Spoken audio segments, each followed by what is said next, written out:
Hello and namaste everyone, and welcome to my YouTube channel. And those who are new to my YouTube channel, so let me introduce myself. It's me, Strached, and I'm an art student, and I usually post art related video in my YouTube portfolio. So I'm talking about today's video. So आजको भिडियो चाहिँ मैले चाहिँ हामीले चाहिँ how to stretch canvas on stretcher टपिकमा चाहिँ बनाउँदैछु. सो होप तपाईहरुलाई हेल्पफुल हुनेछ दोज हु आर बिगिनर. सुरुको टाइममा चाहिँ भन्नुपर्दा चाहिँ मलाई पनि थाहा थिएन क्यानभास कसरी स्ट्रेचरमा राख्ने र क्यानभासलाई कसरी स्टिच गर्ने, जुन कुराहरु चाहिँ एकदमै अब बिगिनरहरुलाई चाहिँ एकदमै न्यू हुन जान्छ. सो मैले ब्याचलर जोइन गर्दा पनि मलाई चाहिँ एकदमै नयाँ थियो, जुन चाहिँ म फर्स्ट टु अर्कै फिल्डबाट पढेर एकैचोटी ब्याचलरमा त्यो कुराहरु सिक्न पर्दाखेरि चाहिँ एकदमै नयाँ लागेको थियो. जुन चाहिँ हामीले अब पेपरमा स्केच मात्र गरेर हुन्छौं नि, त्यो छोडेर चाहिँ अब क्यानभासमा काम गर्नु पर्दा चाहिँ अब कसरी स्ट्रेच गर्ने, क्यानभासलाई चाहिँ स्ट्रेचरमा स्ट्रेच गर्दाखेरि कसरी स्ट्रेच गर्नुपर्छ र स्ट्रेच राम्रो भएन भने काम बिग्रिने सम्भावना धेरै हुने हुँदाखेरि चाहिँ राम्रोसँग स्ट्रेच गर्न चाहिँ सिक्नु पर्ने रहेछ भन्ने कुरा चाहिँ थाहा भयो. सो त्यही आफूले गेन गरेको नलेज चाहिँ आज म तपाईहरुलाई शेयर. ओके, सो हामीलाई अब चाहिने मेटेरियलहरु भनेको चाहिँ first of all we need a canvas. So हामीले यो क्यानभासको रोल किन्नु पर्ने हुन्छ. सो यदि तपाईहरुलाई अब सानो सानो क्यानभासमा बनाउनु मन छ, सानो स्ट्रेचर छ भने त्यो अनुसारको आफूले साइज चाहिँ पहिला नै फिक्स गरिसक्नु पर्ने हुन्छ. So we need to figure out पहिला नै कत्रो साइजमा कस्तो खालको कम्पोजिसन गर्छु भनेर एउटा रफली स्केच बनाउनु पर्ने हुन्छ. सो क्यानभास स्ट्रेच गर्नको लागि चाहिने मेटेरियलहरुमा चाहिँ canvas is most important. So तपाईहरुले क्यानभास चाहिँ अब आर्ट पसलहरुमा इजिली पाउन सक्नुहुन्छ, जुन चाहिँ हाम्रो नेपालमा चाहिँ एकदमै लिमिटेड आर्ट पसलहरु रहेको छ भने त्यसको डिस्क्रिप्सनहरु चाहिँ म यहाँ डिस्क्रिप्सनमा राखिदिन्छु र तपाईहरुले कमेन्ट गर्नुभयो भने नेक्स्ट भिडियोमा फेरि नयाँ भिडियो पनि लिएर आउनेछु. सो अर्को सेकेन्ड कुरा भनेको चाहिँ हामीलाई स्ट्रेचर चाहिन्छ. स्ट्रेचर फ्रेमिङ हो, यो चाहिँ अब डिफ्रेन्ट साइजको हुन्छ यो चाहिँ. सो यस्तो फ्रेम म चाहिँ आज यसमा यो फ्रेममा चाहिँ आज स्ट्रेच गरेर देखाउँछु. सो अर्को नेक्स्ट मोस्ट इम्पोर्टेन्ट कुरा भनेको चाहिँ हामीलाई चाहिने भनेको चाहिँ यो स्ट्याप्लर गन भन्छ यसलाई चाहिँ. यो मैले चाहिँ यो फर्निचर यो सोफा फर्निचरबाट चाहिँ ल्याएको.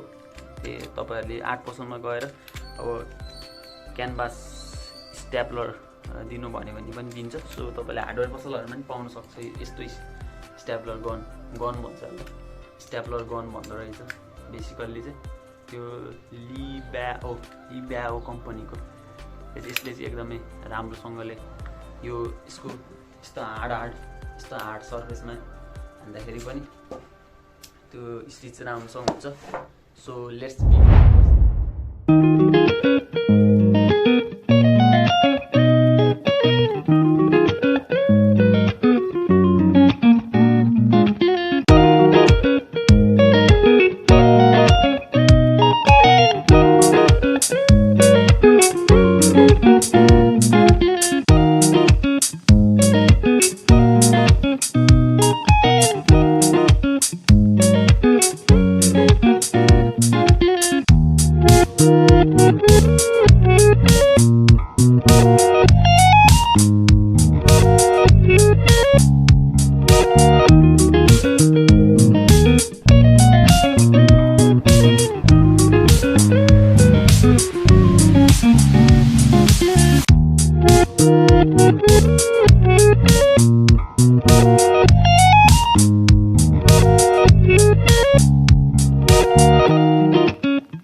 फाइनल्ली क्यानभास चाहिँ मैले स्ट्रेचरमा स्ट्रेच गरिसकेँ।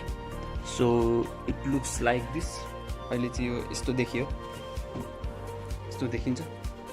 सो अर्को तरिका, अब यदि हामीसँग स्ट्रेचर छैन भने चाहिँ हामीले अब क्यानभासलाई मात्र बोर्डमा स्ट्रेच गरेर सरी यो टाइपमा पनि गर्न सकिन्छ र पछि यस्तो काम चाहिँ अब पछि आफूले डिजाइन अनुसारको फ्रेम पसलमा लगेर फ्रेम गर्न नि मिल्छ। सो मैले यो प्रोसेस पनि युज गरिरहेको हुन्छु क्यानभास स्ट्रेच गरेर। अब सधैँ त हामीसँग स्ट्रेचर अभाइलेबल त हुँदैन नि। सो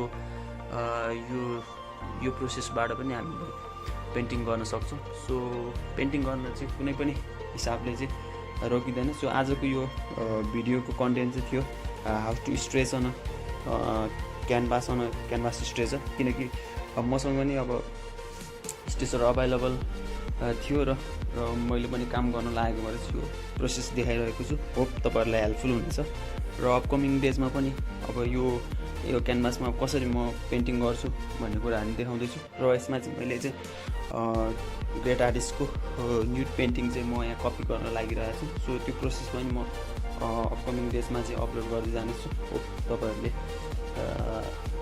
यति दिनसम्म टाइम दिनुभएकोमा I'd like to thank you everyone. Keep supporting, keep loving. Hi, thank you. Bye bye.